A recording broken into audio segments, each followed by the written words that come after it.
হজ করতে এরই মধ্যে সৌদি আরবে পৌঁছেছেন 8,20,000-এর বেশি মুসল্লি। এক প্রতিবেদনে এই খবর জানিয়েছে গালফ নিউজ। দেশটির পাসপোর্ট অধিদপ্তর জানিয়েছে বৃহস্পতিবার পর্যন্ত 8,20,685 জন সৌদি পৌঁছেছেন। এই ঈদে জামা জুতো অ্যাক্সেসরিজের ডিসকাউন্ট।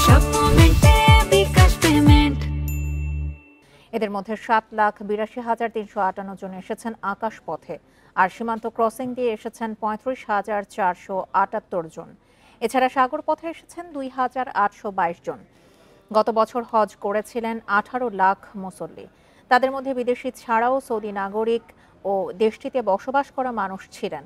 এদিকে এবার অনুমোদনহীন কেউ যেন হজ করতে না পারে সেজন্য নজরদারিতে ড্রোন মোতায়েন করেছে সৌদি সরকার।